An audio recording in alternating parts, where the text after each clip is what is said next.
शेख हसीना की पार्टी पर प्रतिबंध की योजना में अंतरिम सरकार। एनसीपी ने किया अवामी लीग को भंग करने की मांग। बांग्लादेश की अंतरिम सरकार अब पदस्थ प्रधानमंत्री शेख हसीना की पार्टी अवामी लीग पर प्रतिबंध लगाने की योजना बना रही है। अंतरिम सरकार के प्रमुख प्रोफेसर मोहम्मद यूनुस के कार्यालय ने शुक्रवार को बयान जारी कर कहा कि इस बारे में शीघ्र निर्णय लिया जाएगा।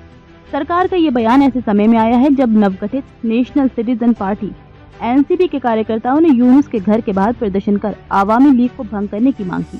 एनसीपी की शुरुआत छात्रों ने की थी। छात्रों ने पिछले साल एनसीपी नेतृत्व में बड़े पैमाने पर विरोध प्रदर्शन किया, जिसके बाद 5 अगस्त को हसीना को अपदस्थ कर दिया गया था। हसीना के अपदस्थ होने के बाद 8 अगस्त को मोहम्मद यूनुस ने कार्यभार संभाला था। जिन छात्रों ने पिछले साल विरोध प्रदर्शन किया, इस साल की शुरुआत में वे एनसीपी को बनाने के लिए आगे आए।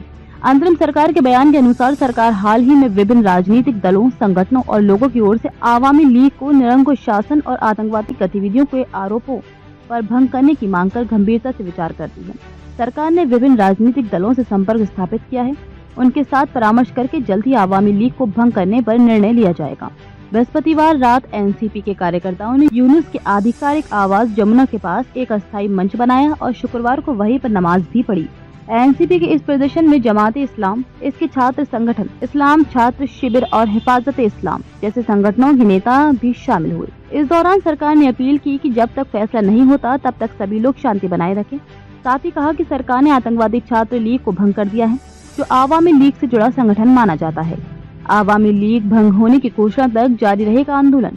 आलम एनसीपी नेता सरजिस आलम ने रैली के दौरान कहा कि हमारा आंदोलन शुरू हो गया है, ये 1 दिन या 1 महीने तक भी चल सकता है।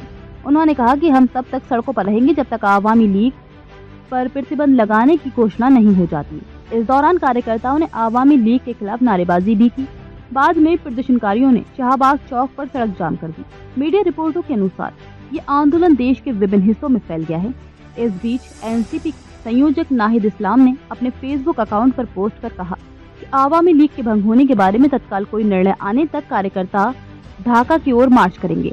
उन्होंने कहा कि एनसीपी कार्यकर्ताओं ने पहले ही राजधानी के विभिन्न हिस्सों में नाकाबंदी कर दी है।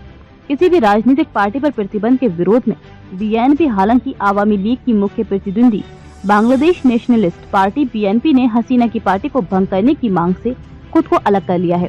बीएनपी ने कहा है कि वे किसी भी राजनीतिक पार्टी पर प्रतिबंध के विरोध में है।